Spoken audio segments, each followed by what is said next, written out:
Shalom. Shalom. Shalom. Ahab wa baraka. In other words, peace, love, and blessings. First and foremost, facing the east. Kahal ala Yahweh ba'Shem El Shai ba'Hashem Rakadash. Double honors to the elder apostles, the prophets, the teachers, the sincere disciples in Akwath in this 100% truth. Salutations and greetings, or greetings and salutations. I've been trying to bring out this class. It's about the fourth time I've tried to bring it out. And it just seems like every time they spray the sky, some kind of, it has a physical effect on my whole family. And this morning we woke up like everybody's like in a daze. We're just all in a daze. So I keep doing this class. And I'm just trying to figure out what's going on. And my wife said, I feel the same way. So I'm trying to figure out what did they spray us with this time? Which has absolutely nothing to do with this class. The name of this class is called, the name of this class is called the Imminent Judgment. I'll show you. I gotta get this definition of imminent real quick. Well, I'll just use this thing for a minute. It's IMM INENT. Imminent. Let's look it up.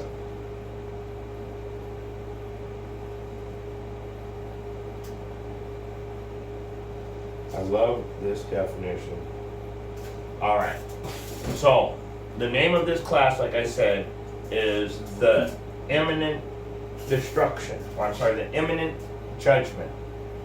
The definition of imminent is, I love this, the coming judgment, or likely to happen very soon judgment. Okay? The likely to happen very soon judgment. So the name of this class is Imminent Judgment. And I got a few precepts. I'm going to read a few verses, read a few precepts, and then just keep going. So let's go ahead and start with Amos chapter 8. And we're going to start at verse 4. Hear this, O ye that swallow up the needy. Salakia. Here, this is Amos chapter 8, verse 4. Hear this, O ye that swallow up the needy, even to make the poor of the land to fail. So, woe unto you that swallow the needy, that make the poor of the land to fail. So let's go over to get a real quick precept. Proverbs 30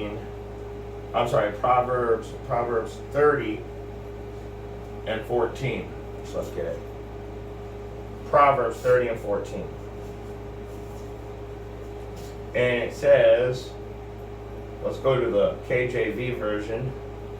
And it says, there is a generation whose teeth are as swords, and their jaws as knives, to devour the poor from off the earth and the needy from among men. Why would I bring up that verse? Because it says that their jaws are like knives. Their teeth are like swords. So we need to look that up. So what does it mean when it says that their teeth are like swords? It means that they do not have ordinary compassion for those under them or near them. Do you understand? They don't have that compassion we have. They don't have feelings, in other words. They don't feel a certain way about people to not hurt them. And they may rise to position of influence or power by corrupting or destroying those in their way. And that's every famous person, that's every rich person right now. That's why you need to understand how what it's actually saying when we start getting into these scriptures. So now we know that when I read this, there's a generation whose teeth are as swords and their jaws as knives, to devour the poor from off the earth. So what are they doing to us? They're they're corrupting or destroying those in their way to get in the position they want to be in life. All right, so now we know who we're dealing with. So let's go back over to Amos chapter 8 and go to verse 5. Saying, when will the new moon be gone, that we may sell corn, that the Sabbath, Salaki, and the Sabbath, that we may set forth wheat, making the ephah small and the shekel great, and falsifying the balances by deceit. Ooh. We're gonna go ahead and address that right now, because I want to say two things immediately. First of all, a just balance is an abomination. That's Proverbs 11:1. I just wanted to make sure. So I'm in Proverbs. Let's get it. Hold on. I don't know why I pull it up over here and start looking at every other book for it. So this is a pretty simple verse though, but we want to pull it out word for word. A false balance is abomination to Yahweh, but a just weight is his delight. So that goes with the scriptures, that goes with every aspect of life. But let's just for a second take it into the scripture. If you are teaching 50% truth and then taking money from the people, that's a false balance and it's an abomination. A just weight would be to teach the 100% truth and not really take anything from the people. But if they chose to give you an alms out of the kindness of their own heart, that's different. But let's get back into it. Now that we know that a false balance is an abomination, let's go over to the book of Nehemiah. Let me use this one.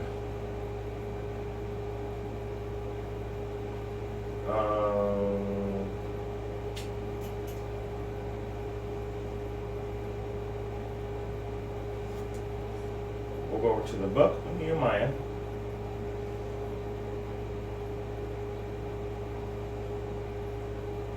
I'm going to stay in here. I'm going to stay in this. I finally found an online Bible that has the Apocrypha. So we're going to go into the book of Nehemiah, chapter 13. And it's actually kind of hard to find an online Bible that actually includes the Apocrypha. So when you go into the blue letter, you can't do that. I have to when I want to go into that I don't even have a pretty much anything for and I think that's horrible that our Apocrypha isn't mapped out like how the rest of the canon is with the blue letter and the breaking down of the words. It should be done with all of it. But let's go over to the book of Nehemiah, chapter 13, and we're going to start at verse, 19, I think. Yes, and this goes back into what we were talking about over here in verse 5, saying, when will the new moon be gone? So we already got into the unjust scales. That's Proverbs 11:1. It's an abomination. So we can skip over that. But when will the new moon be gone, that we may sell corn, and the Sabbath, that we may set forth wheat, making the ephah small and the shekel great. So but the point is they're grievous to our traditions, and our traditions are to shut it down once a week and give all praise, honor, and glory to Yahweh, B'Shem Yahweh Shawah Rakwa and take a day of rest. So they don't like that. They want to sell 7 days a week. They want our money. And let's keep going though.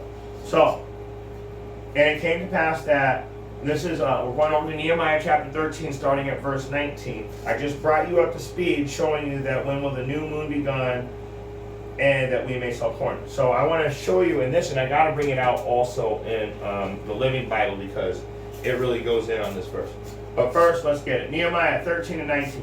And it came to pass that when the gates of Jerusalem began to be dark before the Sabbath, I commanded that the gates should be shut, and charged that they should not be open till after the Sabbath.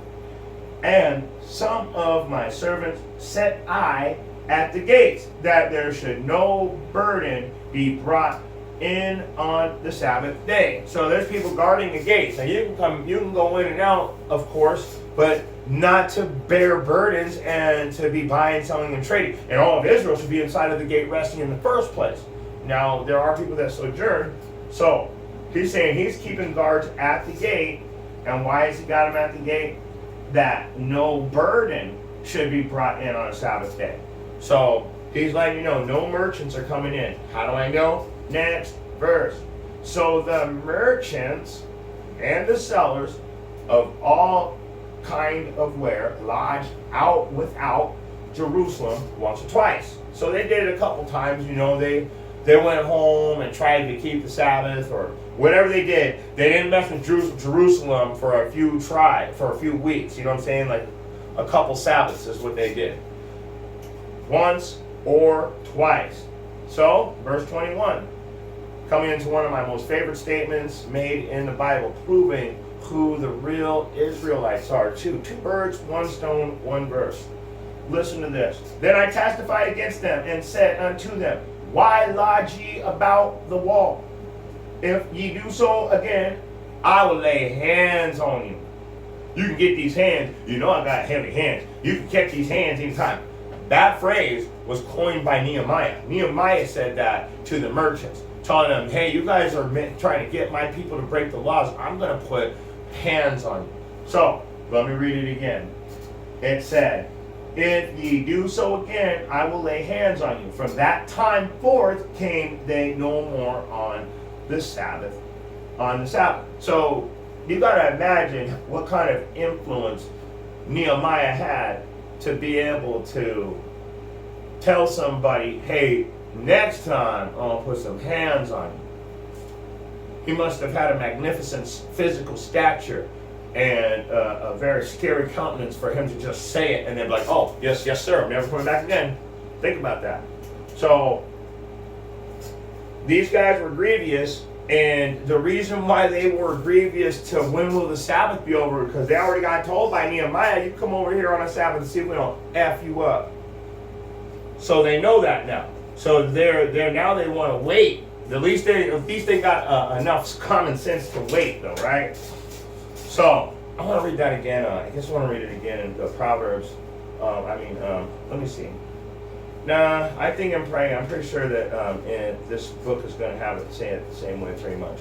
Let's just skip over that. Let's go to the next thing. Let's go back to Amos chapter 8, and we're going to read verse 7. The Lord has sworn by the excellency of Jacob, I will never forget any of their works. I want to check one. I got a precept, but I got two right now in my mind, so I want to see if this one is going to pan out or not. There it is. Let's go. Oh, wait, let me look at it first. I don't want to send anybody over to it if it's not going to be good.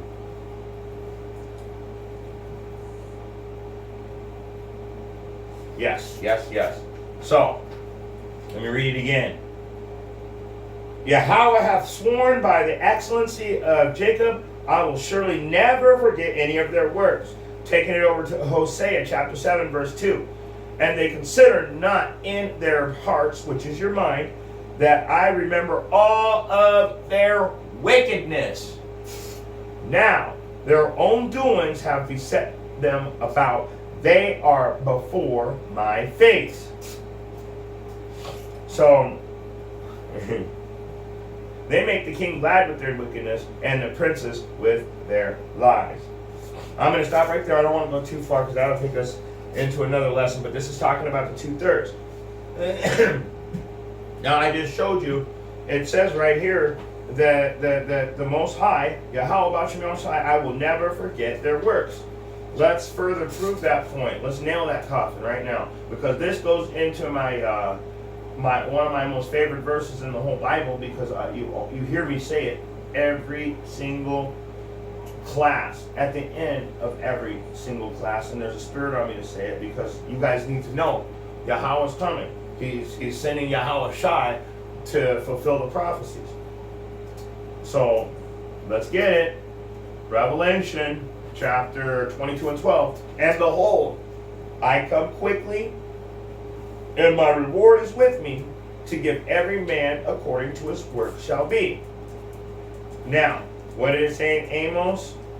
It says in 7, it says that I will never forget any of their works. What does it say in Hosea chapter 7 and verse 2? I remember all their wickedness, and now their own doings have beset them about. They are before my face. So what's he going to do? He's saying, all your wickedness is right in front of his eyes. He said he's never going to forget. I will never forget any of their works. Revelation's telling you, my reward is with me to give every man according to his works. You guys are crazy if you're trying to think that you can get into the kingdom and not keep the laws. You're going to get, and I tell you this, every week you are getting repaid for what you're doing right now. The sincere are trying to bring out more classes. The sincere are getting the highways and the hedges. The sincere are sticking together. Zephaniah 2:1. Gather yourselves together, O nation not desired. We're hated by our own people. We're hated by other Israelite camps for keeping the truth. Getting called all kinds of different names. And you know what? The more names you call us, the better it is, because we know that Yahweh Shai is dealing with us. Sirach 2 and 5. For gold is tried in fire, and acceptable men in the furnace of adversity. If thou come to serve the Lord, Sirach 2 and 1, prepare thy soul for temptation. So we're being tempted, but we stand strong. We have a very powerful foundation. But the rest of you, you're getting paid for your works. And your works are, I'm not forgetting your wickedness. Let me keep going.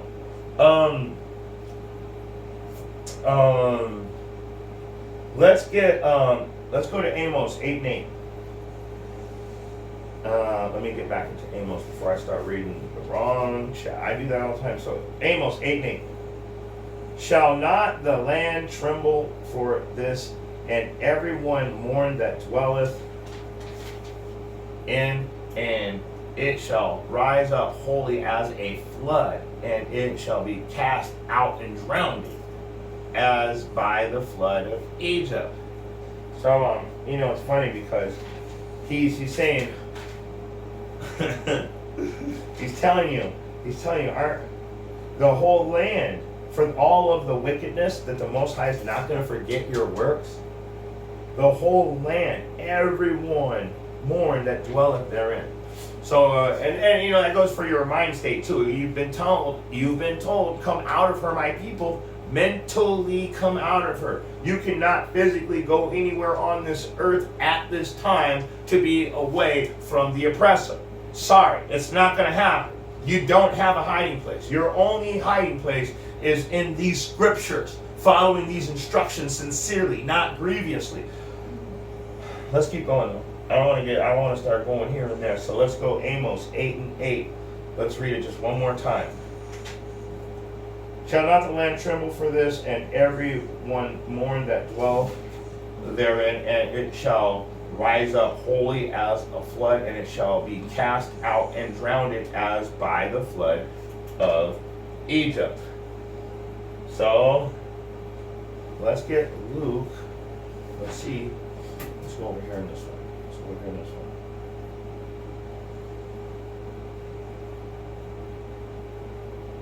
Luke.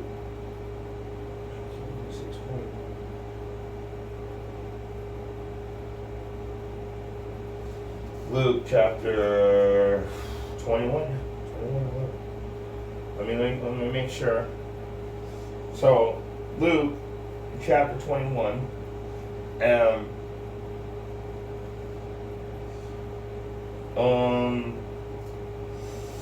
Let me read that again.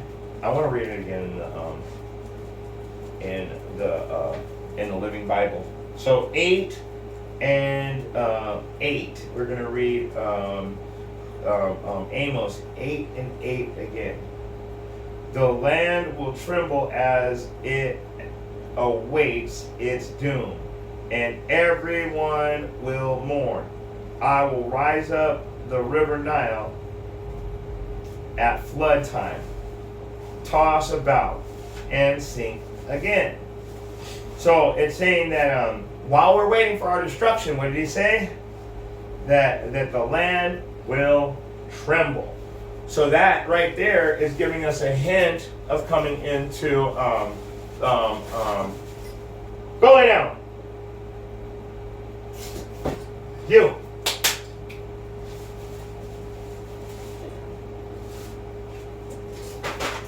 Crazy dogs. Okay, sorry about that. So, Satan cometh immediately when the word is being sown in your heart and tries to take it away. So, in that time, it tells you that the land is going to tremble. So, what does it mean? It's coming into the beginning of sorrows. So, this is giving you a hint towards is the beginning of sorrows. So, let's go ahead and get both of those. First of all, we're going to go to Luke chapter 21 and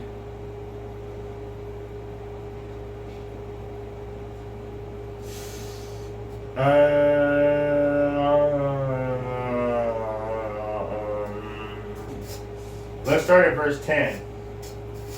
Then said he unto them, nation shall rise against nation, and kingdom against kingdom, and great earthquakes shall be in divers places, and famines, and pestilence, and fearful sights. From great signs shall there be from heaven. So the fearful sights and the great signs. So when you hear about blood moons and super moons and solar blasts and meteor showers, and we haven't seen this certain meteors, they come around every certain amount of hundreds and thousands of years or whatever. These are all signs from heaven, from Yahweh in the heavens. So you got to understand everything that's happening, and it tells you. So, and these are the beginnings of sorrow. So let's get that.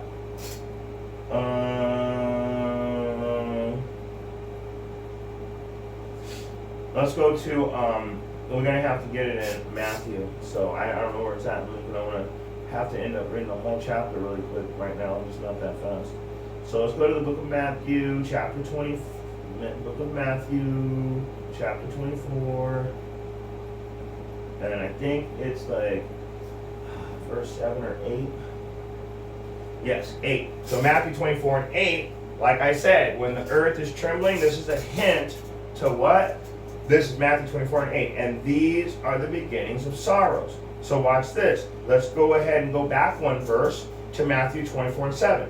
For nation shall rise against nation, and kingdom against kingdom. There shall be famines and pestilence and earthquakes in diverse places. So when you're in Amos, and it says that shall not the land tremble for this? For the wickedness, for all your wickedness. So the land's trembling. We're at the beginning of sorrows now. So while we're awaiting our judgment, that's what it said, while we were awaiting our judgment. So, everyone mourneth that dwelleth therein, and shall rise up wholly as the flood, and shall cast out as the drowned as of the flood. So while you're waiting for your judgment, the earth is trembling. So now we know about the beginning of sorrows. Let's go to verse 9. Amos 8, and you know what? I've got to get one more. Let's go to Amos. I got to get one more precept real quick on 8 and 8. I have a few precepts for 8 and 8. Let's go ahead and get this one. Amos, because we showed you the earthquakes. We showed you that this is the beginning of sorrows in Matthew 24. Let's go to Amos 9 and 5. And Yahweh, the Lord of hosts, the Shabbat oath, is he that toucheth the land, and it shall melt. And shall rise up wholly like a flood, and shall be drowned as by the flood of Egypt.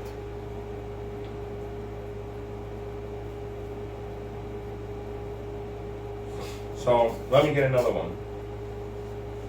And that's really scary. The word, anytime you see the word melt, and you think about the Most High melting something, and it shall melt.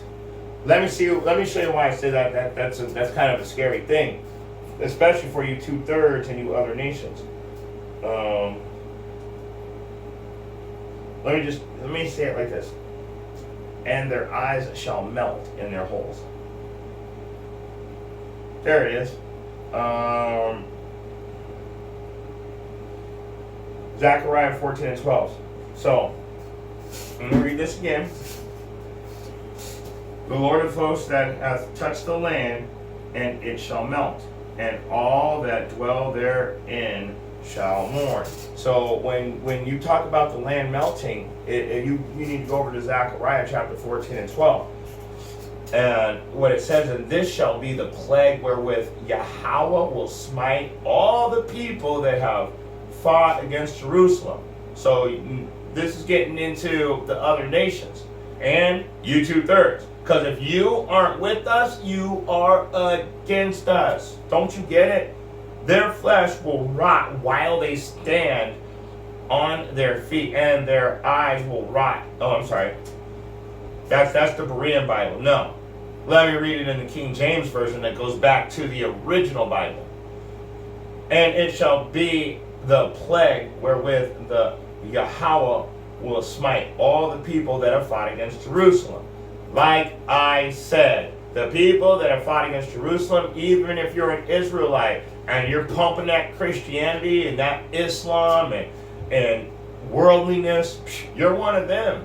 We're fighting against you, and you fought against us because you didn't let the truth come out. Their flesh shall consume away while they stand up upon their feet. Their flesh shall consume away while they stand upon their feet. Their eyes shall consume away in their holes, and their tongue shall consume away in their mouth. So when the Most High tells you over here that your Lord of hosts, that Yahweh, Lord of hosts, the Shabbat, is he that toucheth the land. And it shall melt. Well, guess what? If you're in that land and all that dwell therein, woo! Guess what? If you're in that land, you're going to melt. I just showed you how. I just showed you that you are. I didn't show you how yet, because it says the Lord toucheth the land and it trembles. So I just want to get this really quick. I kill, I make alive, I wound, I heal. So Deuteronomy 32 and 39. It says, see now that I, even I, am he. There is no God with me. I kill, and I make alive. I wound, and I heal. Neither is there any that can deliver out of my hand. So when he says he's going to melt the land, I showed you that in, and I always go to this, Isaiah. I showed you in Isaiah. Let me go over here.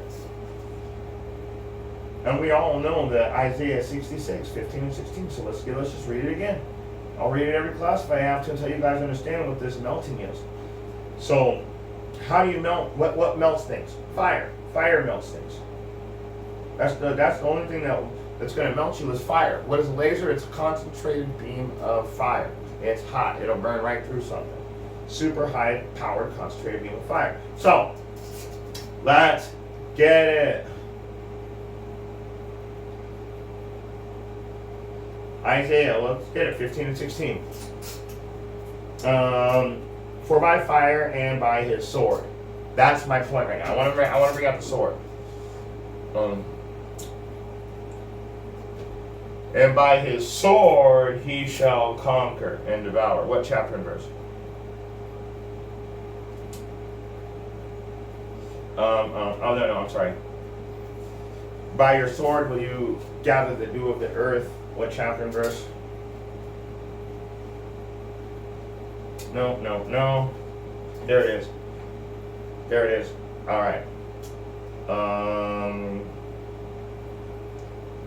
Genesis chapter 27. King James Version. Go down. Whoop, whoop, whoop. Okay. So, let me read this again. Because now I just showed you I kill, I make alive, I want. There's nobody else with them. He controls everything. Now I'm going to show you beyond the shadow of doubt that that's true. So first of all, I told you your eyes are going to melt because in the scripture it told you in chapter 9 and verse 5 that the Lord of hosts that the Lord of hosts toucheth the land and it shall melt. So we're going back to Amos 9 and 5. He touched the land and it shall melt. Now I showed you that you're going to melt in your body right off the bones, your eyes right out of the holes, your tongue right out of your mouth is going to melt. How is that going to happen? Then I told you, for by fire and by his sword in Isaiah 50 and 66 and 16. So for by fire and by his sword. So what is his sword? And so we got to go to Genesis chapter 27 and 38. And Esau said unto his father, hast thou but one blessing, my father? Bless me, even me also, O my father. And Esau lifted up his voice and wept, skipping down to, you know what, let me just read right through. And Isaac his father answered and said unto him, behold, thy dwelling shall be the fatness of the earth, and the dew of the heaven from above. And by thy sword, so we know Esau is the sword now. By thy sword shalt thou live and serve thy brother. It shall come to pass that when thou shalt have the dominion, when you have the full dominion, that thou shalt break his yoke from off thy neck. Let's get back to the point. And by the sword shalt thou live. So, when the Most High tells you over here, Yahweh, when he's telling you over here in Isaiah 66 and 16, for by fire and by his sword. So he's saying that he uses the Edomites to put forth judgment. And by his sword will the Lord plead with all flesh, and the slain of the Lord shall be many. And the God of hosts, the Shabbat oath, he is he that toucheth the land, and it shall melt, and all they that dwell therein shall mourn. Okay? So it's getting pretty hairy out there. So when you're going back over to Amos, we're going to go back into chapter 8, and now we're going to read verse 9, and it's literally going right into what I'm talking about. The fire, the sword, the devouring, the great pleading with all flesh, and the slain of the Lord being many. Next verse, Amos 8 and 9. And it shall come to pass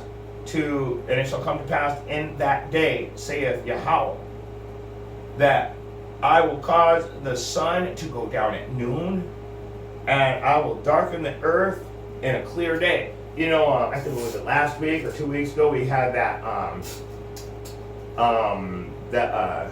eclipse. And it was interesting because it was actually a really clear day where I live. I live in the middle of the desert. And I was sitting in the area right here where I'm always studying at, and all of a sudden it just got dark outside. And I was like, wow, what's going on? And I didn't know that there was an eclipse at first. I was like, oh yeah, the eclipse. So I was able to see it because of that. But we're not talking about that. When the Most High darkens the earth at noon on a clear day, and I will turn all your feasts in the morning, he's going to shoot the arrows. Let me prove it. And their arrows will not come back void. And I will darken the earth in the clear day. So let's see. Let's go to Jeremiah chapter 50.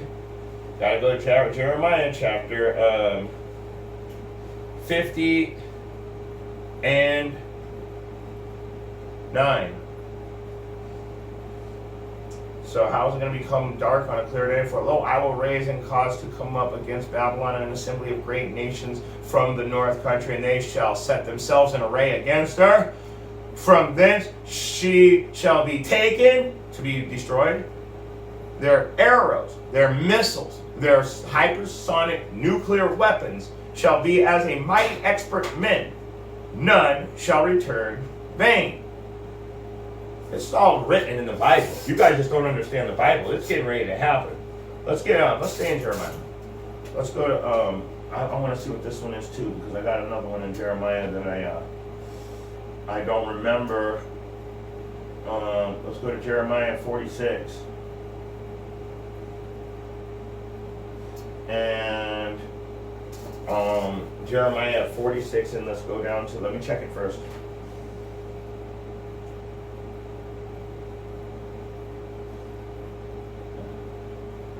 Yep, let me read it. This is Jeremiah 46 and 8. Egypt, that's you know what Egypt is. Riseth up like a flood. So spiritual Egypt, Babylon, we rose up quick in a couple hundred years like a flood. And his waters are moved like the rivers, and he saith, I will go up and will cover the earth. I will destroy the cities and the inhabitants thereof.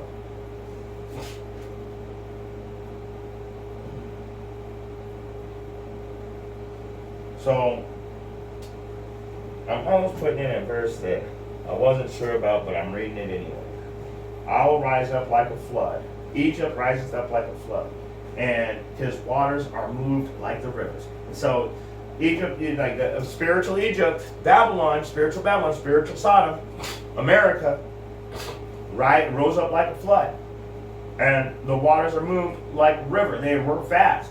He said, I will go upon and cover the earth. So what do? We try and conquer the whole earth. Not us, but the people that control this place.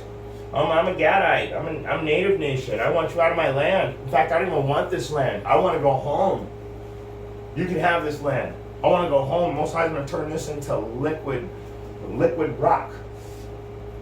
So, I will cover the earth. I will destroy the cities and the inhabitants thereof. Come up, ye horses, and rage, ye chariots, and let the mighty men come forth, the Ethiopians and the Libyans that handle the shield, and the Libyans that handle and bend the bow. For this is the day of Yahweh, Lord of hosts, or the Shabbat, the day of vengeance, that he may avenge him of his adversaries. Ooh, we have ops out there, homie. We got them ops, my boy. We got ops, oppositions, our adversaries. And the sword shall devour. It shall be satate. I hope I said that right. Yeah, I'm reading a 1611 Bible right now, so some of the words are written differently. So it shall be. I'm going to say it shall be staked and made drunk with their blood. For Yahweh, Lord of hosts, hath a sacrifice in the north country by the river Euphrates. So he's bringing everything together right now. This whole class is the same as every other class. We're getting ready for the end. We're prophesying the end. It's all coming to pass right before your eyes. We're literally at the beginning of the time. We're at the beginning of sorrows. We're at the beginning of World War III. We've already seen wars. We've seen rumors of wars. We've seen pestilence. We've seen earthquakes in diverse places. We've seen all of it. Everything is happening, and it just keeps happening worse and stronger and more powerful.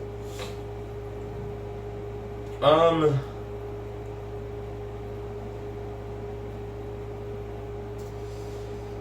know what? Jeremiah 50 and 41. Behold, an army is coming from the north. A great nation and many kings are stirred up from the ends of the earth.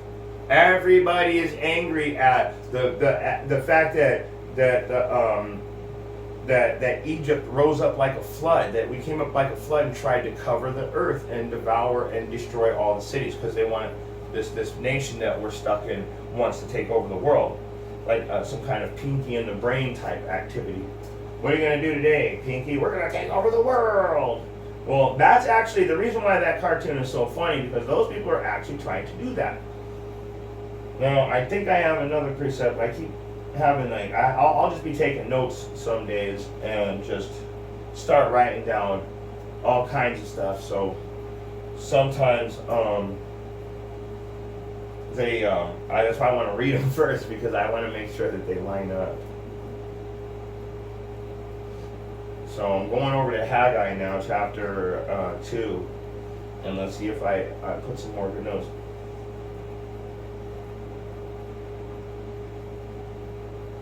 Yep, let me get this. It goes right in with what I'm talking about. This is Haggai chapter 2, verse 6 and 7. For thus saith Yahweh, the Lord of hosts, yet once it is a little while, and I will shake the heavens, and the earth, and the seas, and the dry land. I will shake all nations, and the desire of all nations shall come. I will fill this house with glory, saith the Lord of hosts. The silver is mine, and the gold is mine, saith the Lord of hosts. So, let's go back to 6. How is he going to shake all the nations?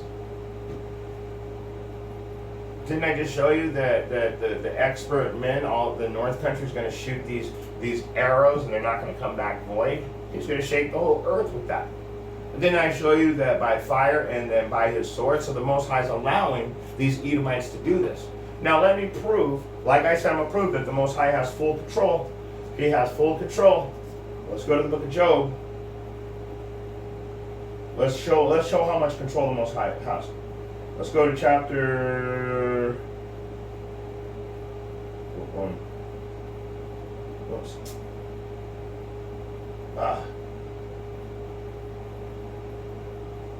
33. And let's go down to verse 14. Alright, this is proving that the Most High is in full control, like I keep telling you. Alright? This is Job chapter 33, starting at verse 14. For Yahweh speaketh once, yea twice, yet man perceiveth it not. In a dream, in a vision of the night, when deep sleep falleth upon men, in the slumberings upon the bed, then he openeth the ears of men, and sealeth their instructions. So, if you're wicked, he's instructing you to do wickedly. If you're righteous, he's instructing you to do righteously. And remember, all you wicked ones, he said that because you're wicked, he will make your delusion great. So don't think you're getting away with anything. All right, let's get back to the class. I still got more to go. Amos chapter 8 and verse 9. And it shall come to pass in that day, saith Yahweh, I will cause sun to go down at noon, and I will darken the earth in the clear day. And I will turn your feasts into mourning, and all your songs into lamentation. I will bring up sackcloth upon all loins, and baldness upon every head. Because when you're mourning, you shave your head bald, you wear sackcloth, you pour ashes on your head. And I will make it as the morning of an only son, and the end thereof as a bitter day. Let me read it to you in this one, because that's a lot. I know that's a lot for you guys to take in. Amos 8 and 10. And I will turn your parties into times of mourning, and your songs of joy will be turned into cries of despair. You will wear funeral clothes. Ooh, is that a little easier for you to get? And shave your heads as a sign of sorrow. I told you that's what we do when we were in biblical times. When we were mourning, we would shave our heads bald and put ashes on, and the funeral clothes are sackcloth. As if your only son had died. Just think about that. Now, how great would you feel if that happened? Bitter will be that day. So I think that's a little bit easier for you to understand right there. I think you guys get that. Bitter will be that day. You know what? Let's get some more precepts. Let's see if I got some more precepts on that. Jeremiah. Let's go to Jeremiah chapter 6. KJV, of course. We're going to head straight down to the point. Let's see.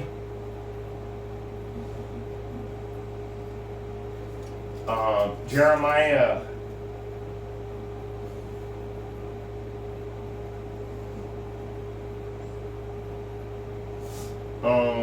We're going to go to Jeremiah 6 and 26. O daughter of my people, gird thee with sackcloth. Those are your funeral clothes. And wallow thyself in ashes. What did I tell you about shaving your head bald and then you put the ashes on it? Okay? Because that's a sign of mourning. Make thee mourning. I just need to read right through it sometimes. So, O daughter of my people, gird thee with sackcloth and wallow thyself in ashes. Make thee mourning as for an only son. Most bitter lamentation, for the spoiler shall suddenly come upon us. Wow. So it's telling you again that only son. That you're going to be mourning like you lost the only child you ever had. Let's go back into Amos. We're almost there. This is where it's starting to get good, boys and girls. This is where it's going to get good. Let's go ahead and get Amos chapter 8 and 11. Behold, the day has come, saith Yahweh, that I will send a famine in the land, not a famine of bread, nor a thirst for water, but of hearing the words of Yahweh. And that should be scary to you guys, because right now you're taking us for granted. Smocking, scoffing, laughing, leaving stupid-ass comments. Stupid-ass comments. And anytime somebody leaves me a comment, the first thing I do is go to your channel. I want to know if you actually are valid or if you're just talking out the side of your neck. 99.9666% of the time, you're talking out the side of your neck. That's just sad. So, not a famine of bread, nor of thirst of water, but of hearing the words of Yahweh. So he's getting ready to take us out of here. He's not taking us out. He's taking us out of here so we can watch your judgment. We've been trying to tell you that. Verse 12. And they shall wander from sea to sea, and from north even to the east. They shall run to and fro to seek the word. Have you ever seen the book of Eli? Woo! Guess what they're doing that whole movie? They're searching for the word. They're searching for a Bible. You know what's funny about it? They finally, the oppressor, the bad guy, finally gets his hands on the Bible. His woman is blind the whole movie. When he finally gets the Bible, he can't read it because it's in Braille. But he's oppressed his wife his whole life and done horrible things to his wife's daughter. And so when she felt the book, in the movie The Book of Eli, when she felt the Braille, she was like this. And he said, read it. She goes, I don't remember how to read Braille. So he got the book, and he could look at the book, but the Most High didn't allow him to have that understanding. So in the book of Eli, they're doing the same thing that we're talking about right now. They're searching for the word of Yahweh. Where's that spirit? Where's that spirit at? Who's got the truth? All these people have been lying to us. Who's going to come with the truth now? That's what it's talking about. And they shall wander from sea to sea, and from north even to the east. They shall run to and fro to seek the word of the Lord, and shall not find it. So you're going to go out there looking for the word of Yahweh, and you're not going to find it. Because he's going to, and it tells you what he's going to do with us. He tells you straight up that he's going to put us in our safe place. Let me get it.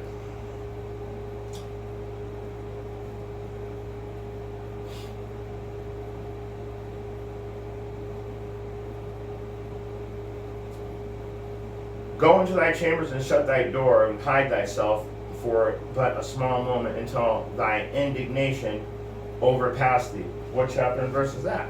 What chapter and verse is that, guys? Let's get it. Because I keep telling you, it says that you're going to be traveling to and fro, searching for the word. But, but you're not going to hear it. You're going to be searching for the word, but the thirst for not water, but the hearing of the words of the Lord. You're going to be thirsty for that word. And they shall wander from sea to sea, and from the north even to the east. They shall run to and fro to seek the word of Yahweh, and they shall not find it. This is Isaiah 26 and 20. King James Version. Come, my people, into, because I told you, he's going to take us out of here. He's taking you out. You're getting deleted. He's coming to get his, and I can only say that. When I say us, I'm just saying that I'm hopefully one of the hopeful elect. Hopefully, I'm one of the hopeful elect. Because, come, my people. This is Isaiah 26 and 20. This is why you're going to have a famine of the word. This is where the famine of the word comes in. Watch this. Come, my people, enter thou into thy chambers and shut thy doors about thee. Hide thyself as it were for a little moment until the indignation be overpassed. So he is going to take us up into the chariots, and we're going to be safe. And we're actually going to get to watch your judgment. And I guess I'm going to have to prove that. I'm going to have to prove that. And we can all go to Revelation together. This is where they have it set at. Revelation chapter 12 and verse 11, I think. Oops. Revelation chapter 12, and I think it's verse 11. It's either 11 or 12. Let's get it. Yep. Whoops. I'll put 12 and 12.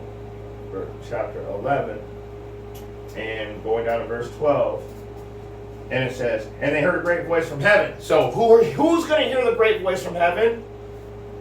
I mean, it literally says that they heard a great voice from heaven. So that is the ones that are going to be over here. Come, my people. Who are my people? Those are the Israelites. Not all Israelites, for all you 2/3 wicked jakes that think that in the last second that you're going to be calling on God and trying to remember Yahweh, Hashem, Yahweh, I can't remember the name because you were told that the name doesn't matter, but it says that they will call upon thy name.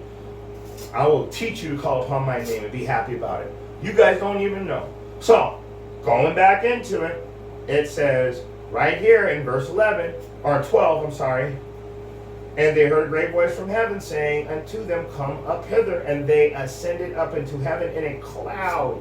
And their enemies beheld them. Now let me read this again. Isaiah 26 and 20. Come, my people, enter thou into thy chambers and shut thy doors about thee. Hide thyself as it were for a little moment until the indignation be overpassed. We're going to be watching you guys. We're going to watch your judgment go down. We're going to be in the chariots, and you're going to be down here catching them arrows of indignation that shall not come back void. So, you know what? Let me,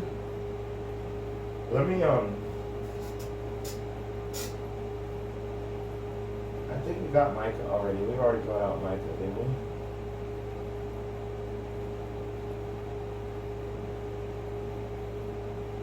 I think we already brought out Micah. So, if we brought out Micah, then we can move on. If we haven't, we need to do it.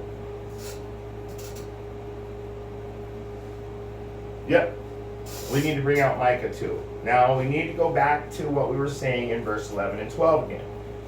Behold, the days come, saith the Lord, that I will send a famine in the land, not a famine of bread, nor of thirst for water, but of hearing the words of the Lord. And that's because he's taking us out of here.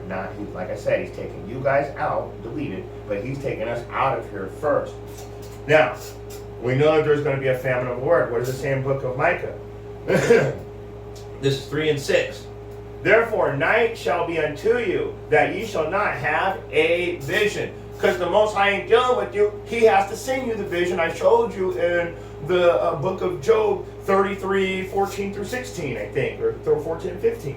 So, therefore, night shall be unto you that ye shall have, and shall not have a vision, and it shall be dark unto you that ye shall not divine, and the sun shall go down over the prophets, and the day shall be dark over them. So all of you false prophets and you wicked leaders is who that's talking about, because you guys are also not only merchants, like it was talking about in verse 4, Amos 8 and 4, but you're hirelings. So what does a hireling do? They get paid. For they are hirelings.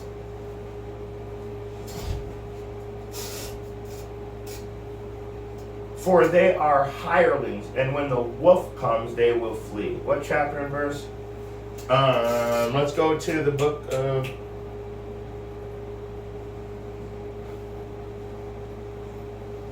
Let's go to the book of John, chapter 10. But first, let me read this again.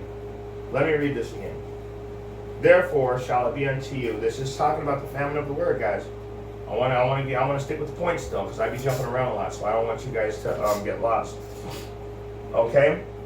So, let me read it again. Let me bring it all together for you. Therefore night shall be unto you, that you shall not have a vision, and it shall be dark unto you, that you shall not divine, and the sun shall go down over the prophets, and the day shall be dark over them. So we're going to go to the reason why. I'm telling you, I already showed you the real prophets are going to be put in a safe place. The 1/3 and those that died in Yahweh, all those people are being put in the safe place. I am talking about you wicked 2/3 and you other nations. And this is so beautiful, because this is directed directly towards you wicked prophets and you wicked teachers, because it tells you that your divination is going to be taken away. Your visions are going to be taken away, and there will be no shine. You will not shine. The prophets have a certain shine and an aura and a glow about them. That shine ain't going to be there either, because the Most High is not going to be dealing with you. And let me show you why. This is John 10 and 12. But he that is an hireling and not the shepherd, whose own the sheep are not, seeth the wolf coming, and leaveth the sheep and flee. And the wolf catcheth them and scatter the sheep. Let me show you why.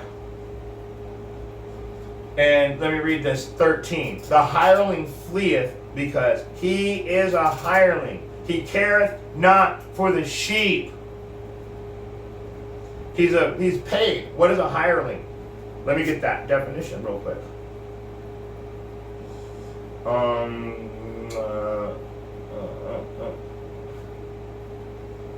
What is the biblical definition of a hireling? Let's get it.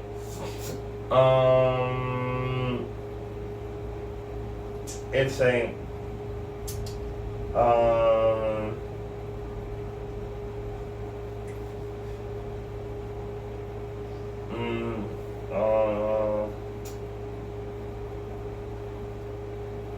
a hireling. Hirelings always ask for money. Hirelings work for money. Hirelings build churches for money. Hirelings help around the church for money. Hirelings can easily become disloyal. They that were full have hired out themselves for bread. So, in other words, the hireling is a person that is involved with the congregation, but everything they do is for money. A hireling, greedy. They labor for wages. So, but the one thing that you need to know about the hireling is that he careth not for the sheep. So he's working for money, and he'll set you up. This is why I know that these are the prophets that will no longer divine. These are the prophets that the sun is going to go down on. And you're going to know that there is no prophecy left in them. I got 2 more verses. And then we're going to get another precept or 2. And then we're going to shut it down. So Amos chapter 8, we got 13 and 14. In that day shall the fair virgins and the young men faint for thirst. And what is the thirst? It's not for wine, but it's for hearing the word. We've determined that. They that swear by the sin of Santa Maria, or Santa Maria. They that swear by the sin of Samaria and say, Thy God, O Dan, liveth, and the manner of Beersheba liveth, even they shall fall and never rise again. So they're worshiping, they all worshiped false gods, female gods of fertility. They were all worshiping female gods of fertility. Let me read it again. In fact, let me read it in this one. Let me read the last 2 verses in this one. Beautiful girls and fine young men alike will grow faint and weary, thirsting for the word of Yahweh. And those who worship the idols of Samaria, Dan, and Beersheba shall fall and never rise again. So, imagine that, right? They all worship. So everybody that worships false gods and these female gods and goddesses of fertility, they're all going to be destroyed and never rise again. And that goes right back into Isaiah. If you just want to know the truth, we can go right back to it in Isaiah and get that. Let's get it. I'm gonna close out with that Isaiah, because right there at the end of the chapter, you see what it tells you. It says that they were all worshiping. They were worshiping false gods. So the people that are going to get dealt with are right now. They're worshiping false gods. So beautiful girls and fine young men alike will grow faint and weary, thirsting for the word of Yahweh. Verse 14, Amos 8 and 14. And this is in the Living Bible. Let me read it again, though. I really like this breakdown in the Living Bible. And those who worship the idols of Samaria, false gods, Dan, false gods, and Beersheba, false gods, and Samaria, Dan, and Beersheba, they're all goddesses of fertility, shall fall and never rise again. So let's get those goddesses of fertility. Watch this.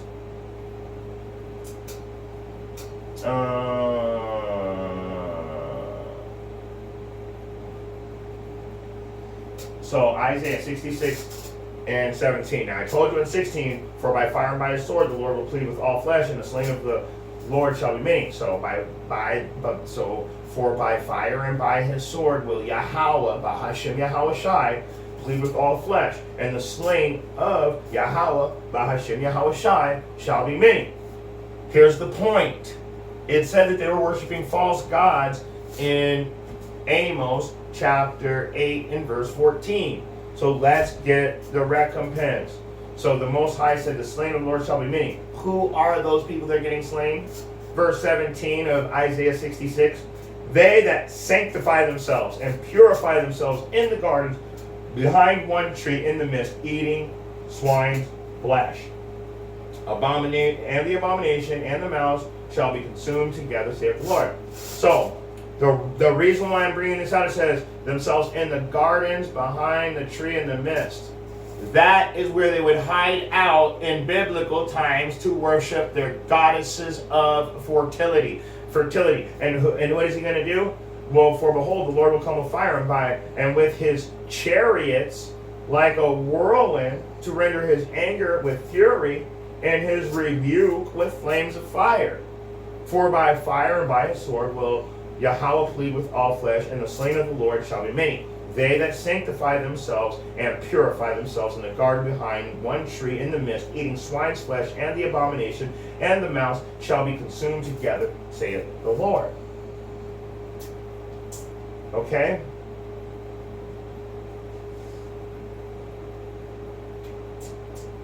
You know what? Let me read one more. I'm closing out with this. For I know their works and their thoughts. It shall come that I will gather all nations and tongues, and they shall come and see my glory. And what is his glory? When he pours out his wrath without the full, the full indignation of his wrath without mixture. So, when this famine of the word comes, I just gotta let you guys know, all that scoffing and, oh, well, reincarnation means you can come back as a butterfly. It's regeneration. Let me say something to you real quick before I go.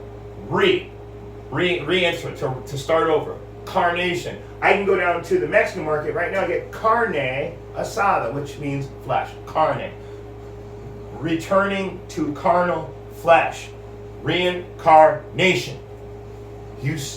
No, you're not going to come back as a fucking butterfly. So these are the things that you guys are doing right now, though, but you're going to wish you didn't when the Most High comes and gets us.